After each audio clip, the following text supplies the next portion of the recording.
Se você tem a Bíblia aberta aí, eu vou convidar você a inclinar a cabeça e orarmos a Deus pedindo a bênção do Senhor sobre o estudo da sua palavra.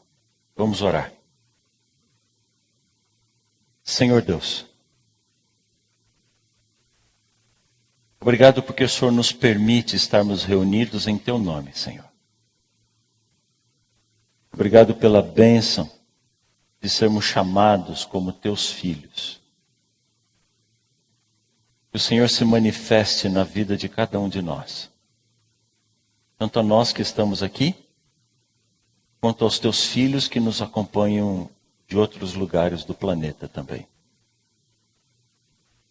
A palavra está aberta e sobre todas as coisas precisamos ouvir a Tua voz. Fala, Senhor, ao nosso coração. E o Teu Espírito Santo seja o único a estar se movendo entre nós.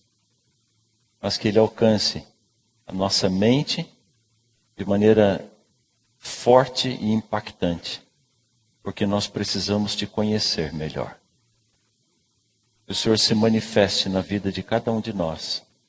Eu Te peço em nome de Jesus. Amém, Senhor. Antes de ler esse texto, eu queria mencionar para vocês um jornalista brasileiro que morreu de câncer em 1997, chamado Zósimo de Andrade. E Zósimo, ele mesmo repetia uma frase dele. E ele sempre dizia assim: o novo rico me incomoda muito, mas o novíssimo riquíssimo me incomoda muitíssimo mais ainda. E quando eu li essa frase dele, eu entendi que para a grande maioria de nós, ou para todos nós, o novo incomoda. O novo assusta.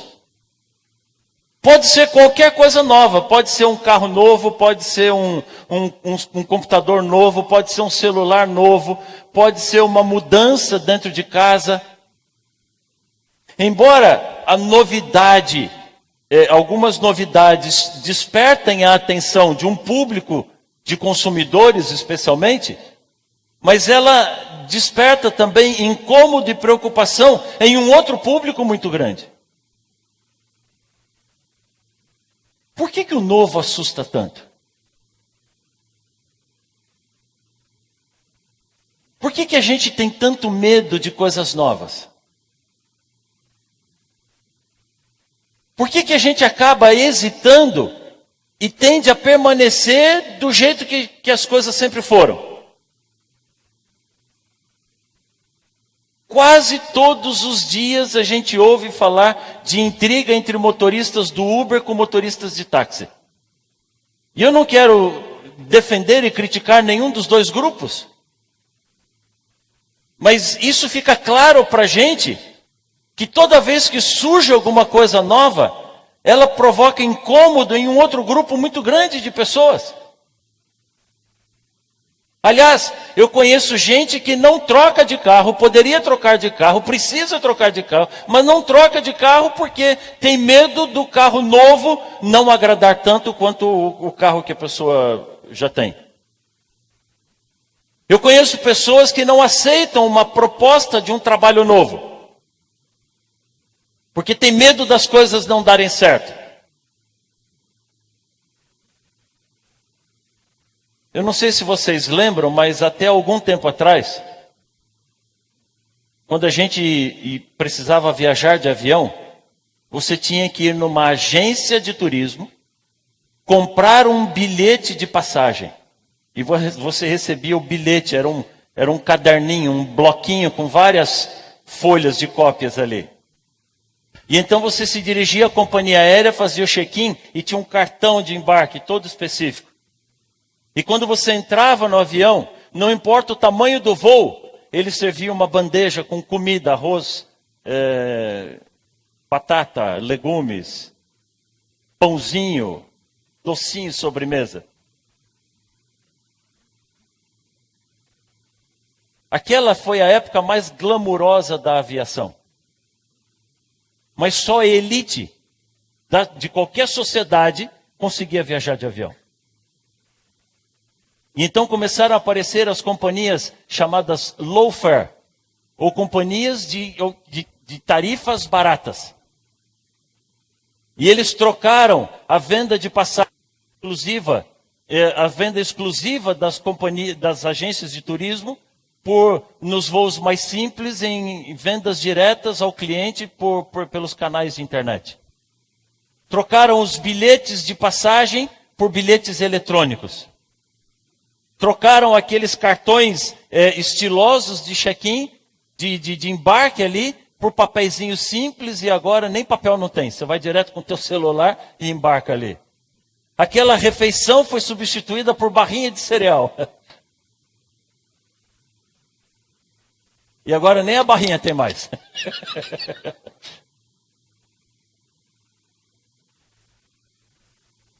As bebidas caras e glamurosas que eram servidas a bordo foram trocadas por suco de caixinha e refrigerante.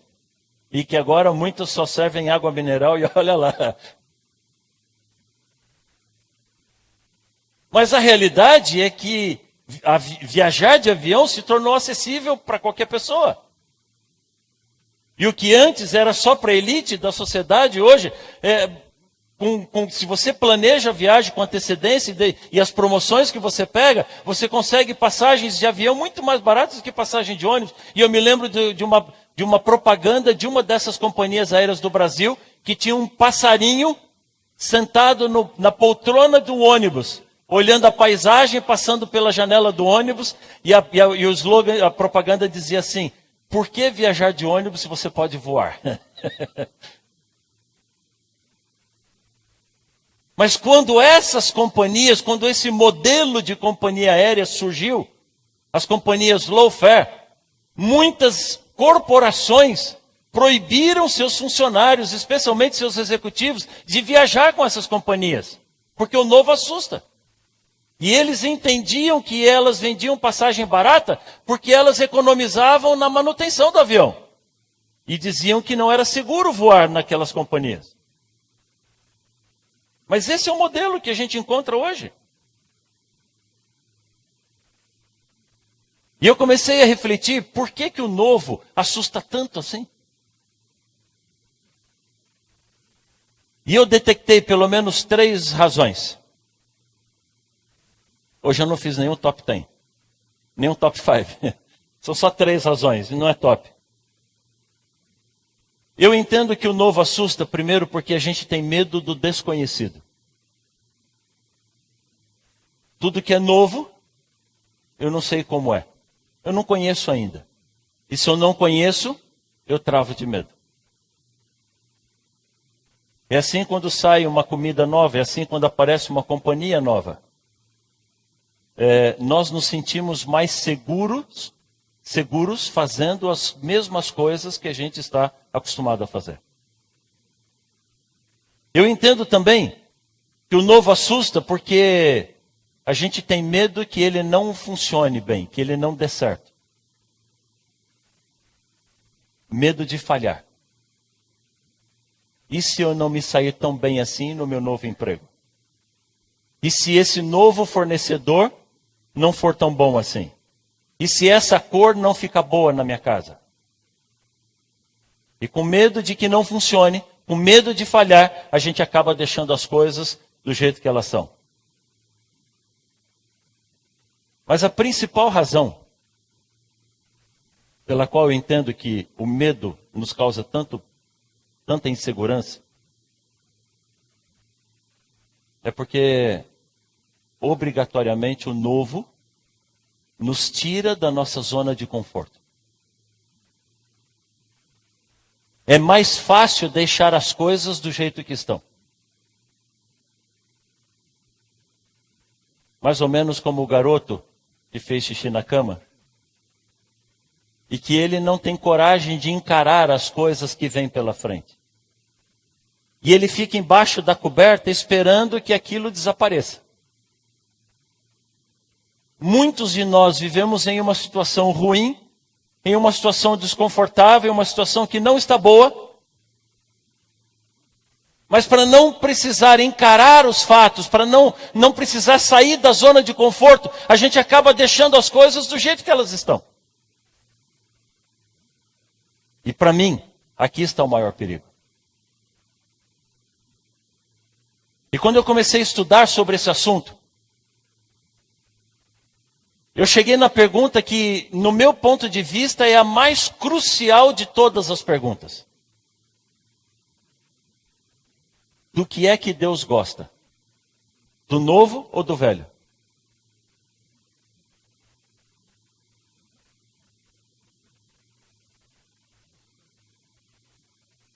Você já parou para pensar nisso?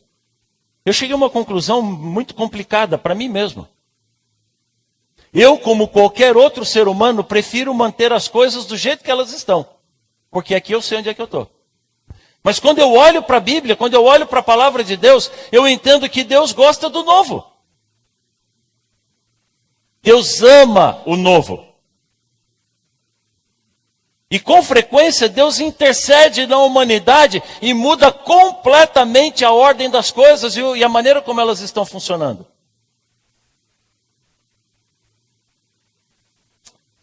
A Bíblia, a palavra de Deus, está repleta de exemplos de pessoas que tiveram problemas por não aceitar o novo de Deus. E esse texto que eu pedi para você manter a Bíblia aberta, Gênesis capítulo 4, conta a história de 2 filhos de Adão e Eva. Quem são os 2 filhos? Caim e Abel. O ser humano não foi feito para conviver com morte. O ser humano não foi feito para conviver com a realidade de ver pessoas, ou de ver animais, ou de ver plantas morrendo. E desde quando entrou o pecado, nós tivemos que encarar essa dura realidade.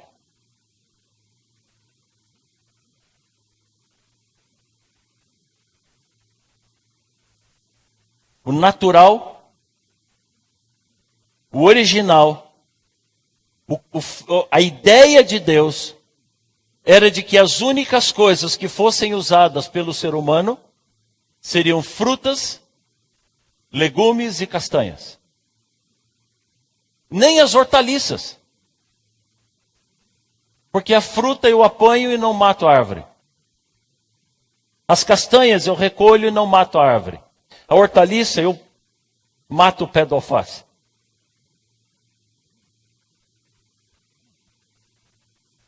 Mas quando entrou o pecado, a ordem das coisas começou a ser invertida. E Deus precisava explicar de uma maneira clara para eles o plano da redenção. E a única maneira deles entenderem o plano da redenção era com o sacrifício de animais. Então o novo que Deus pediu para eles agora era que sacrificasse o cordeiro e oferecesse o sacrifício.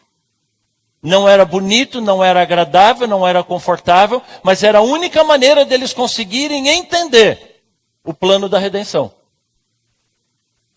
Abel entendeu isso. E aceitou o novo. Caim não aceitou. Caim relutou. E Caim tentou provar para Deus de que Deus devia continuar aceitando frutas e legumes. Bom, o resto da história a gente conhece, não conhece? Caim se afastou completamente de Deus. Caim se indignou, se irou contra Deus, contra sua família, e por fim ele acabou matando seu irmão. Se você der uma olhadinha em Números, capítulo 13.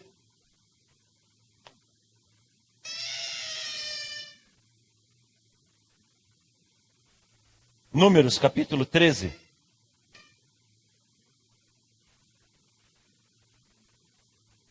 Nós vamos encontrar uma outra situação muito delicada para o povo de Israel.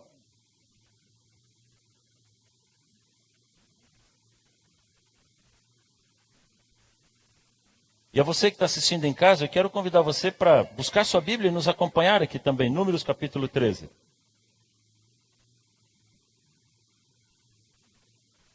Disse o Senhor a Moisés: envia homens que espiem a terra de Canaã, que eu hei de dar aos filhos de Israel, de cada tribo de seus pais, envie um homem, sendo cada qual príncipe entre eles.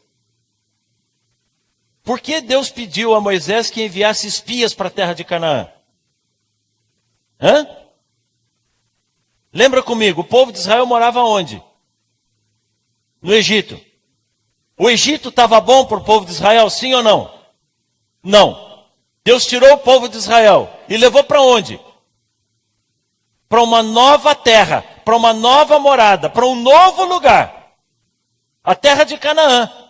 A terra prometida por Deus. A terra onde literalmente manava leite e mel. A terra era boa ou era ruim? Boa. Deus ama o seu povo ou não ama?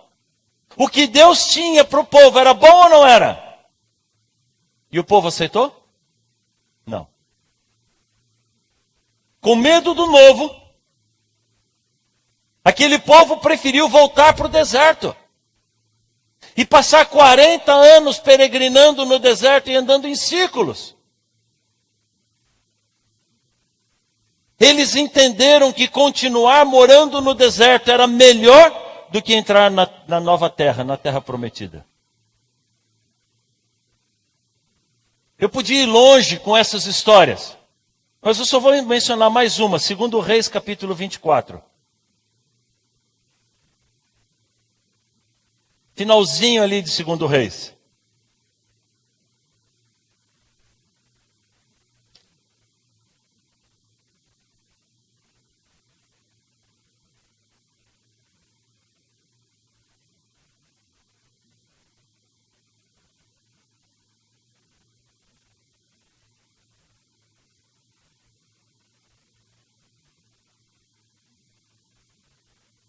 Segundo Reis 24, apresenta 3 reis de Israel. O rei Jeoaquim, depois em seguida, a partir do verso 8, o rei Joaquim, e a partir do verso 18, o rei Zedequias. Esses foram os últimos reis de Israel. De Israel não, de Judá, de Jerusalém. Esses foram os reis que se afastaram de Deus a tal ponto que Deus não podia mais proteger o povo de Israel. E foi pelas mãos deles que Nabucodonosor veio com o império da Babilônia e começou a tomar conta. Esse não era o plano original de Deus. O plano original de Deus era dar a terra de Canaã para o seu povo. E se eles permanecessem fiéis a Deus, Deus poderia continuar trabalhando com eles e eles habitariam naquela terra para sempre. Eles deveriam ser uma bênção para o mundo, mas deixaram de ser essa bênção. Eles se afastaram de Deus e, vez após vez, rei após rei, a gente ouve a expressão assim, e ele não seguiu o plano de Deus. E ele fez o que era mal aos olhos de Deus. E os reis foram se afastando de Deus, e o povo foi se afastando de Deus junto com o rei. E por fim, entendendo que não dava mais para proteger o seu povo, Deus percebeu que o coração de Nabucodonosor era mais suscetível, mais flexível a ouvir a voz de Deus do que o coração do seu próprio povo. E por fim, a partir do verso 18 ali, quando começa o reinado de Zedequias, Deus manda o profeta Jeremias, e Jeremias dá uma ordem a Zedequias. Zedequias, o Senhor está trazendo uma nova ordem. Uma nova situação para o seu povo. O lugar de moradia não é mais aqui. Nós vamos ser levados cativos para a Babilônia de qualquer jeito. Mas Nabucodonosor tem o coração flexível, suscetível a ouvir a voz de Deus. Então, por favor, Zedequias, se renda a Nabucodonosor. Ele vai poupar a cidade de Jerusalém. Ele vai poupar o povo de Israel.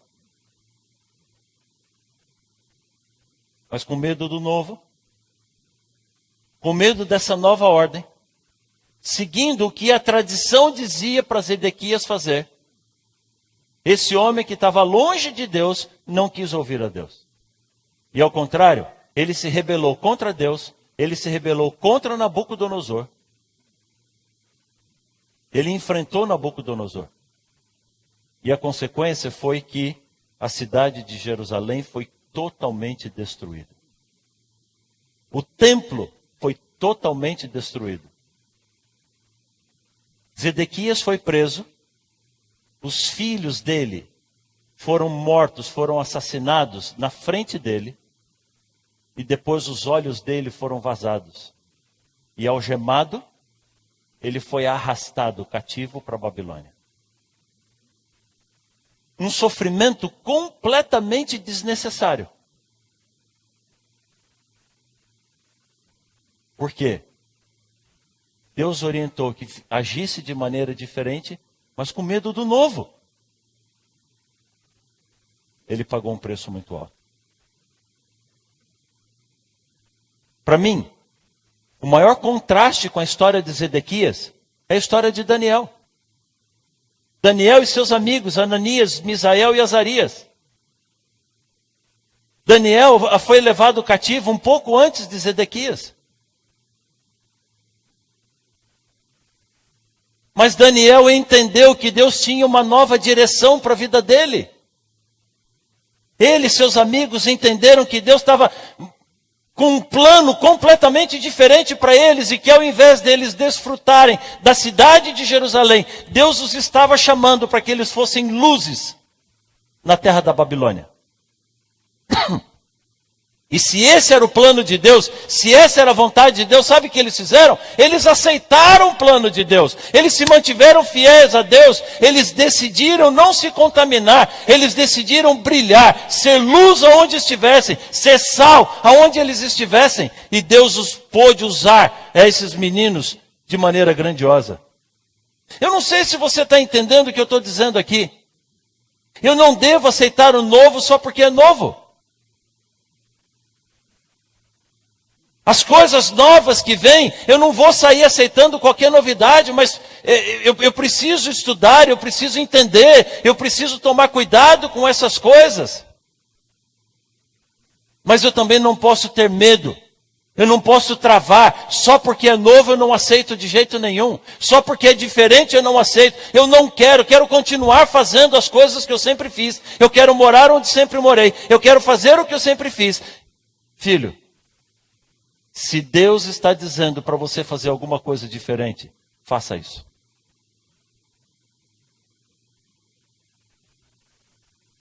Porque se o novo vem de Deus, eu não posso hesitar. Você já parou para pensar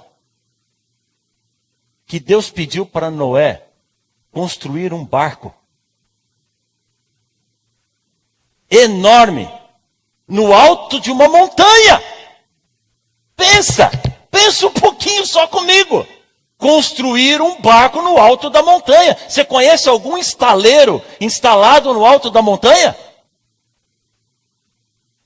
Aonde estão localizados todos os estaleiros do mundo? À beira-mar. Por quê? Porque ali é o melhor lugar para construir um navio. Ele constrói o navio e solta o navio na água. O navio foi feito por água, para água. Agora Deus manda Noé construir o barco no alto da montanha. Para que isso? Para fugir de uma chuva. Espera lá. O que é chuva? Eles nunca tinham visto chuva. Nunca havia chovido sobre a face da terra. A Bíblia diz que havia um orvalho que subia do solo. Agora Deus manda Noé construir um barco no alto da montanha para fugir de uma chuva que nunca tinha existido. Você quer coisa nova e mais absurda do que essa? E se Noé não aceitasse o novo? E se Noé dissesse assim: Senhor, eu nasci nessa montanha. Eu nasci nessa casa, eu vou criar meus filhos, meus netos, meus bisnetos nessa casa, e eu não vou sair daqui. Não haveria nem o remanescente da humanidade sobrevivendo ao dilúvio. Você entendeu o perigo de fugir do novo que vem de Deus? Um dia Deus chegou para Abraão, que morava na cidade mais desenvolvida do mundo da sua época. A cidade de Ur. Era tão desenvolvida que até hoje escavações arqueológicas se surpreendem com a qualidade de vida e os recursos urbanos que existiam dentro daquela cidade. Então Deus chega para Abraão e diz assim: Abraão, eu sei que você vive muito bem aqui nessa cidade, mas eu tenho um novo plano para a sua vida. Pega tudo que você tem, pega a sua esposa, que era a única família que ele tinha, abandona toda a sua parentela e vai. Vai para um lugar novo. E onde é esse lugar, Senhor? Vai, filho, eu vou te mostrar. E se Abraão não tivesse saído da cidade de Ur? E se Noé não tivesse construído a arca? E se Davi não tivesse aceitado o chamado de Deus para mudar de pastor de ovelha para rei? E se os discípulos decidissem continuar nas suas profissões, ainda como pescadores, como coletores de impostos? E se Saulo não aceitasse o chamado de Deus e continuasse perseguindo e matando cristãos? E se os nossos pioneiros não tivessem a visão de sair da sua zona de conforto e seguir adiante para um lugar desconhecido, pregar em países, em terras que eles não conheciam, em romper as barreiras da sua época? Hoje a gente ainda reclama quanto custa a escola. Imagine fundar escolas para um povo que não queria estudar há 120 anos atrás.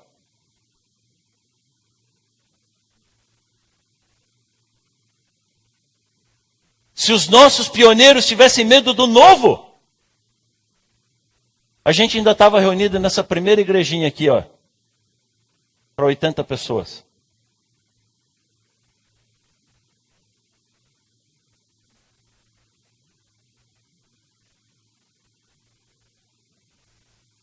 Sabe o que eu descobri? O novo que vem do homem é perigoso. Eu fiz uma pesquisa na Bíblia de quantas vezes aparece a expressão nova. Todas as vezes que é novo, de ação humana, ela fala assim: novamente se rebelaram contra Deus. Mais uma vez, uma nova rebelião. Novamente se afastaram dos caminhos do Senhor. Leia o livro de Juízes, você vai encontrar essa frase, essa expressão. Leia o Antigo Testamento, leia a Bíblia.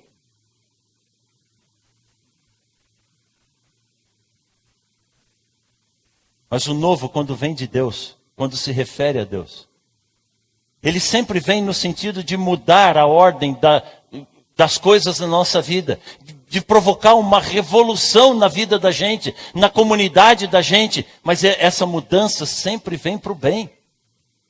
Quando Jesus veio à terra, os judeus se orgulhavam do templo que eles haviam construído. Os judeus se orgulhavam da Jerusalém que eles haviam reconstruído. Reconstruíram o templo, reconstruíram Jerusalém. Eles se orgulhavam das suas tradições religiosas.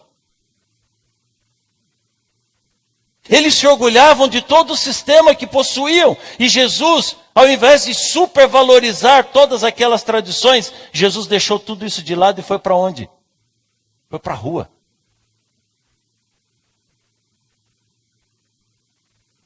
Jesus foi para a rua levar o evangelho às pessoas que tinham o coração aberto. Jesus amou e atendeu e supriu as necessidades de todos os seus filhos.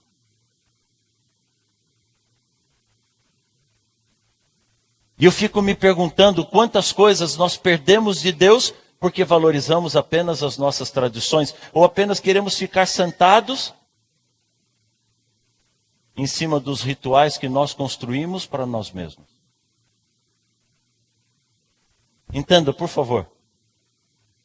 Eu não estou dizendo que o passado não tem história. A história tem seu valor. Um povo que não tem história, não tem presente e não tem futuro. Eu não estou dizendo que todas as tradições são ruins e negativas. Algumas tradições são boas. Mas quando Deus olha para os seus filhos, honestamente falando, Ele não dá muita bola para as tradições.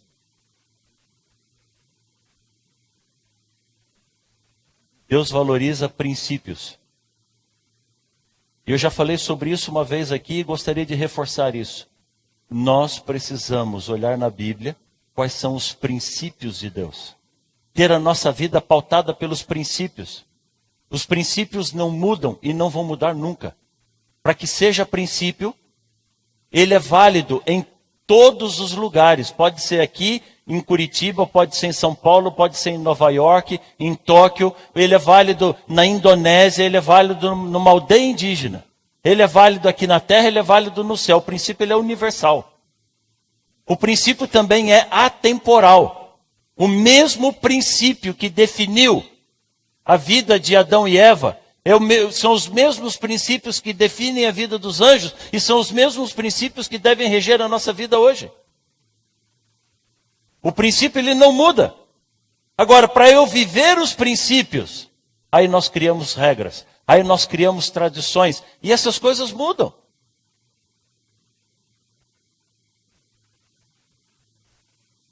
E o que me dói o coração é ver muitos filhos de Deus que deixam de fazer a vontade de Deus com medo do novo. Deus tem coisas novas para você. Pode ser que você frequente essa igreja há 40, 50 anos, 60. Pode ser que você esteja entrando aqui pela primeira vez. Pode ser que você esteja acompanhando a gente pela internet ou pela TV Novo Tempo, como faz algum tempo. Pode ser que hoje você sintonizou sem nem saber direito o que estava fazendo. Deus tem coisas novas para você. E o novo de Deus é sempre espetacular. Por favor, abra sua Bíblia em Romanos capítulo 6.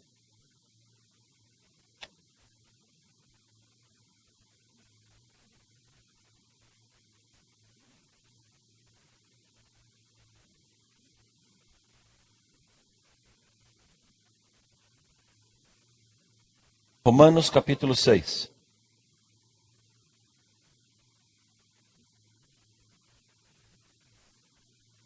Que diremos, pois? Permaneceremos no pecado para que seja a graça mais abundante? Não, de modo nenhum. Como viveremos ainda no pecado, nós os que para ele morremos? Ou porventura vocês ignoram que fomos batizados em Cristo Jesus, fomos batizados na sua morte? Verso 4, fomos então sepultados com Cristo na morte pelo batismo, para que como Cristo foi ressuscitado dentre os mortos, pela glória do Pai, assim também andemos nós em... Desculpem, eu não vi. Assim andemos nós em novidade de vida. Você está entendendo o que Deus está oferecendo para você hoje? Deus está te oferecendo uma vida nova. Sair do marasmo. Sair da estagnação. Romper com alguns rituais. Deixar de lado algumas coisas que você pode ter aprendido com a sua família. Ele está dizendo, filho, eu tenho uma novidade de vida para você. Eu estou chamando você para ser uma nova criatura, viver uma vida diferente. E se você virar a página para o capítulo 7,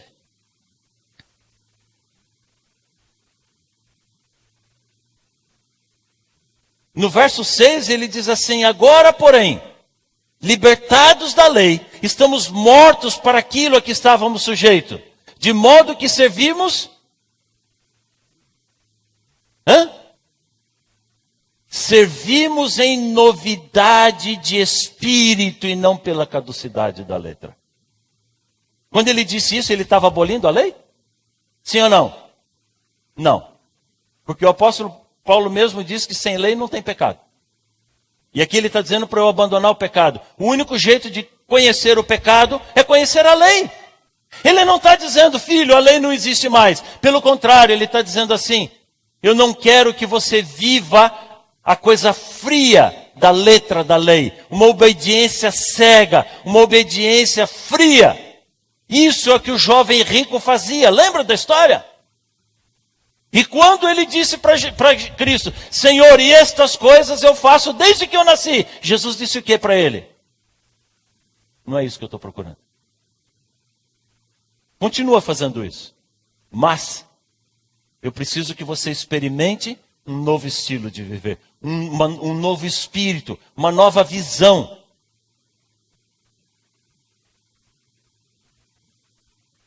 E quando Jesus chamou aquele jovem para se apaixonar por Cristo, o jovem hesitou. Então eu tenho uma pergunta simples para fazer para você. O que é que nós estamos fazendo aqui hoje? Viemos para cumprir um ritual?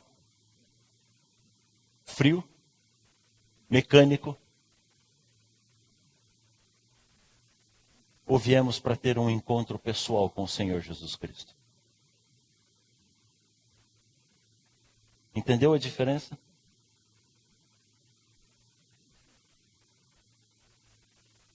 Deus está nos chamando para experimentarmos coisas novas. Apocalipse capítulo 21. E aqui em Apocalipse capítulo 21, tem uma das frases que eu mais me empolgo.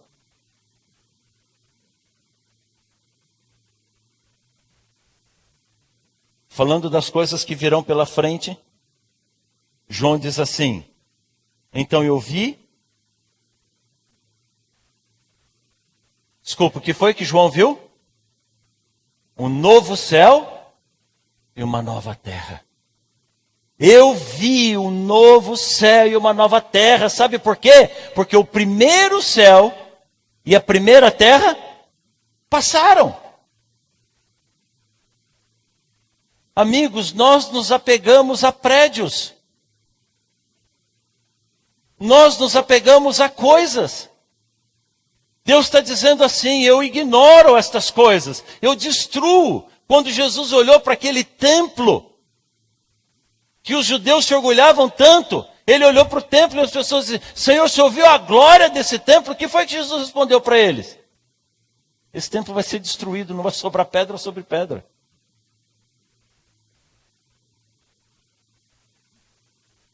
E eles tinham tanto medo do novo que Jesus apresentava, que eles fizeram o quê? Mataram Jesus. Crucificaram a Jesus com medo do novo. E agora ele chega para mim e para você e diz assim, João diz assim, eu vi um novo céu, uma nova terra, porque tudo aquilo que existia já não tem mais. Deus não tem medo, Deus não tem dó de colocar no chão. Para salvar os seus filhos.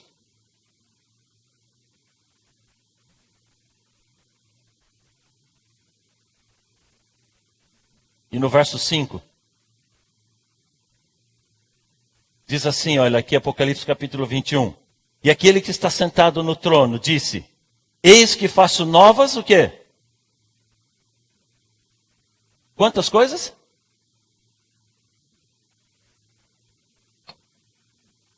Eis que faço nova todas as coisas. Eu não sei em que situação você chegou aqui hoje. Mas Deus quer mudar alguma coisa na sua vida. Deus quer mudar alguma coisa na sua vida profissional. Deus quer mudar alguma coisa na sua vida social. Talvez seja a maneira como você se relaciona com os seus colegas de trabalho. Talvez seja a maneira como você se relaciona com os seus vizinhos, com os seus amigos, com o grupo de pessoas com quem você convive. Talvez Deus queira mudar alguma coisa na sua casa, na sua família. Mais amor, mais relacionamento, mais tempo com a família. Mas uma coisa eu posso garantir, para mim, em primeiro lugar, e para todos nós que estamos aqui. Deus quer mudar alguma coisa no nosso coração.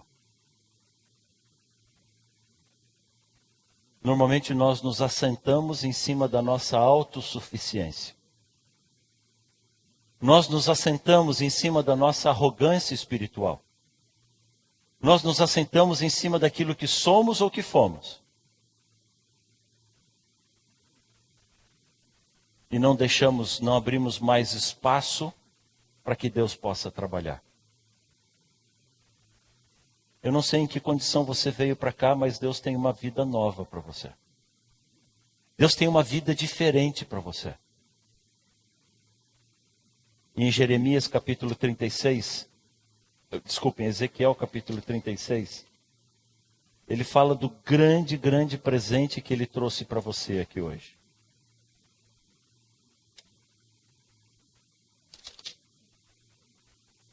Ezequiel capítulo 36.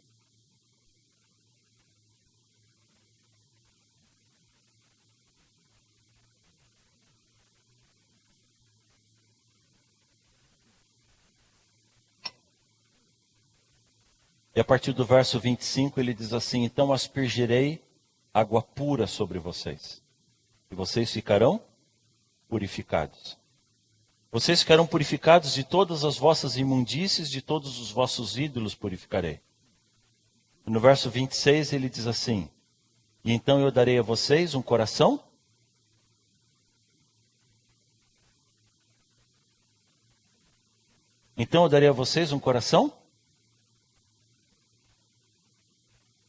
e colocarei dentro de vocês um espírito. Eu vou tirar de vocês esse coração velho. Eu vou tirar de vocês esse coração de pedra.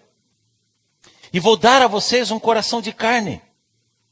Eu vou colocar dentro de vocês, verso 27, o meu espírito. E eu vou fazer com que vocês andem nos meus estatutos. E que vocês guardem os meus juízos. E que vocês os observem.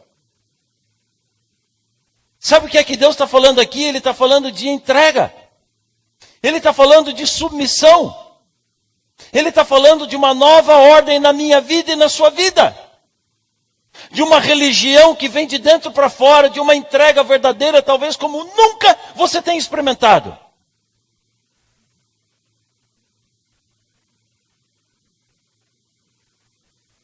E o que eu gosto dessa mensagem é que não importa a nossa condição. Não importa se frequentamos esse lugar aqui há 10 anos, há 20 anos, ou há 60 anos. Ou se estamos entrando aqui pela primeira vez, ou se você está sintonizando a gente pela primeira vez. O que Deus tem para mim, para você e para cada um de nós é um coração novo. É uma vida nova. Ele diz assim: eu quero fazer de você uma nova criatura. Alguns, como Nicodemos, ainda precisam de um novo nascimento. João capítulo 3. Quem não nascer de novo, não entrará no reino dos céus. E se você está adiando o seu batismo, pelo amor de Deus, não faça mais isso. Mas ele também oferece um coração novo para mim. Que sou pastor há 29 anos. Ele oferece um coração novo para cada um de nós, para que a gente consiga entender que as coisas não precisam ser como sempre foram, mas que chegou a hora de vivermos uma religião verdadeira, nos apaixonarmos pelo Senhor nosso Deus, nos entregarmos inteiramente ao Senhor. E finalmente em Hebreus capítulo 4,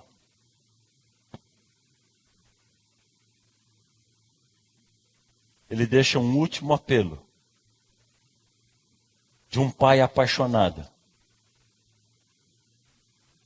olhando para os seus filhos,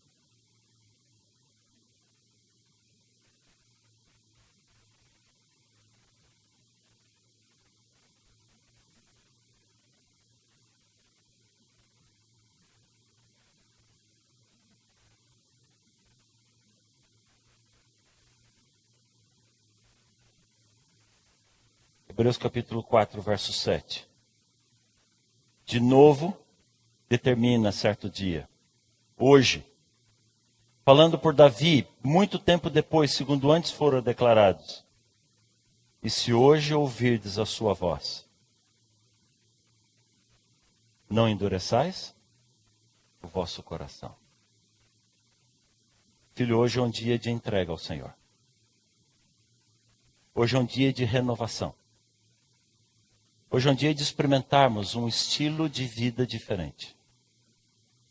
Hoje é um dia de experimentarmos alguma coisa nova na nossa vida, na nossa família, na comunidade onde a gente vive.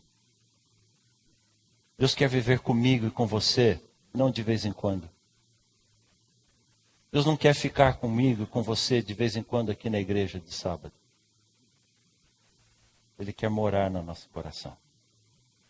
Ele quer entrar e fazer morada num espírito novo, num constante caminhar, amando e entendendo as pessoas que estão ao meu redor, tendo paciência com essas pessoas, sendo o sal da terra, levando amor e salvação. Uma religião verdadeira, uma entrega sincera. E hoje eu quero orar para que eu e você recebamos um novo coração. Para que eu e você saiamos daqui uma nova criatura. Eu sei que o novo assusta. E eu sei que muitos de nós relutamos em aceitar ao Senhor. Porque a gente imagina que vai continuar do mesmo jeito, não vai dar certo. Eu conheço casais que estão enfrentando problemas e têm medo de pedir ajuda. Eu conheço profissionais que estão enfrentando problema e têm medo de pedir ajuda. Eu conheço pessoas que têm dificuldades pessoais e têm medo de pedir ajuda. Não tenha medo. Mas sobre todas as coisas, não tenha medo de colocar a sua vida nas mãos do Senhor. Quando Jesus se apresentou aos discípulos, eles trancados de medo, Jesus olhou para Tomé e disse assim: Tomé, toca nas minhas mãos. Sou eu. Essas mãos estiveram pregadas na cruz. E hoje essas mãos estão aqui para abraçar você. Eu morri por você, mas eu não estou morto. Eu estou vivo, trabalhando e intercedendo, dia e noite. Eu nunca vou te abandonar. Eu gostaria de convidar você a colocar sua vida nas mãos do Senhor. Talvez uma entrega que você não experimentou ainda. Talvez um momento você nunca teve com Deus. Não sei onde você está agora. Eu não sei quem é você e eu não sei qual é a sua história. Mas Deus tem uma vida nova para você. Você não quer colocar sua vida nas mãos de Deus? Eu quero orar por você. Senhor Deus, olha para cada um dos teus filhos que estão ouvindo a tua mensagem agora. O Senhor sabe que muitos de nós temos vivido uma vida normal, em cima das nossas tradições, e não há problema nisso, mas quando o Senhor nos oferece uma coisa nova, a gente trava de medo. Muitos de nós têm relutado em aceitar o teu plano para a nossa vida. Mas o Senhor prometeu nos dar um novo coração. Tirar esse coração velho, tirar esse coração de carne. E dar um coração novo, um coração sensível à tua voz. Senhor, mais do que nunca nós precisamos te conhecer, mais do que nunca precisamos te ouvir, mais do que nunca precisamos viver ao teu lado. Não 1 hora por semana, Não meia hora por dia ou 10 minutos por dia, precisamos viver ao teu lado cada segundo da nossa vida. Não dá mais para as pessoas passarem perto da gente e saírem magoadas com nossas palavras. As pessoas precisam te ver através de nós. As pessoas precisam te conhecer através de nós.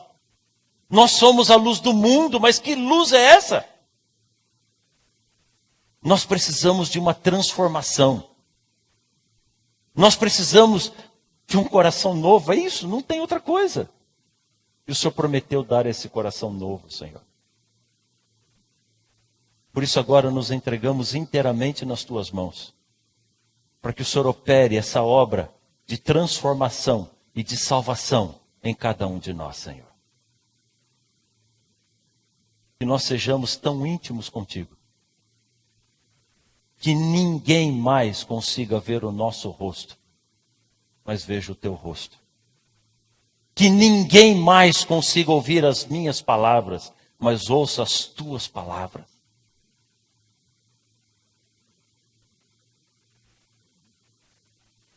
Que ninguém mais consiga se afastar do Senhor e se manifesta em cada um de nós.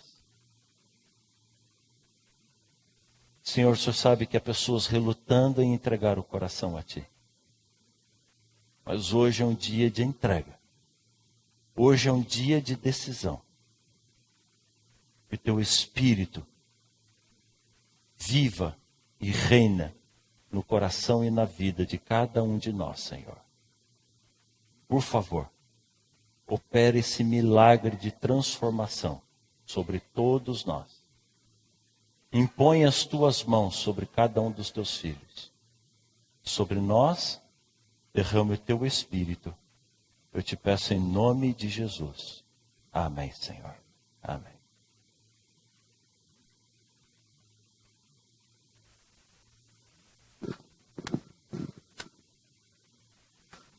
Eu gostaria de te convidar a se colocar de pé. E nós vamos cantar nesse momento uma música que fala sobre a nossa pequenez, mas sobre a grandeza de Deus. Que possamos pedir que Ele toque as nossas mãos agora. Que Ele continue presente aqui neste lugar.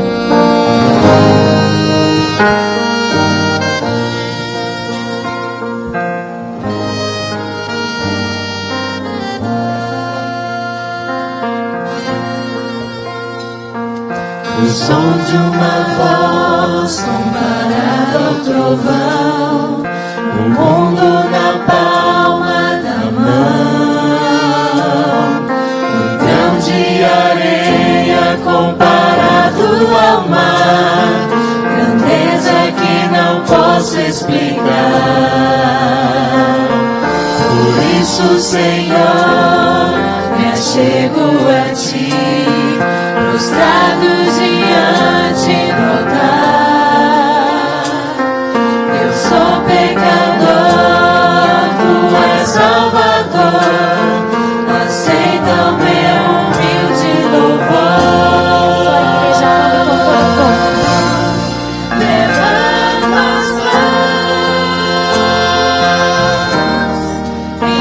com coração. Levanta as mãos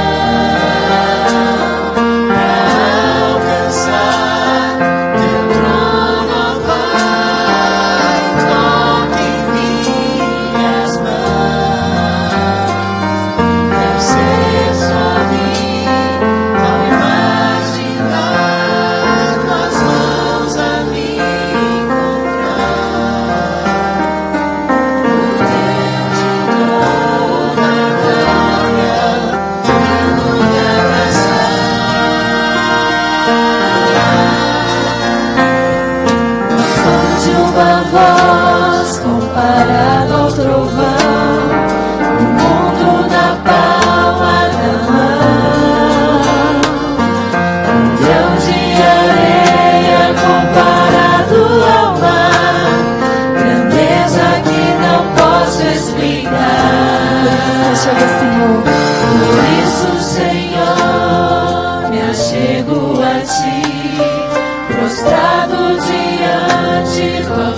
Declare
porque esse dia está chegando.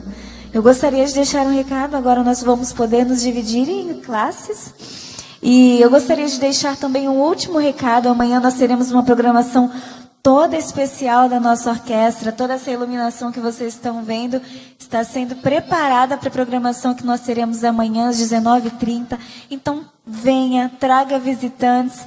Nós estamos pedindo, se possível, traga 1 quilo de alimento para a entrada e traga visitantes. E aqui ao meu lado direito, ao seu lado esquerdo, temos uma sala especial para os visitantes também. Vocês estão liberados para a Escola Sabatina, que Deus os abençoe. E você também, internauta que nos assiste, teremos uma Escola Sabatina especial para você. Bom dia e um feliz sábado.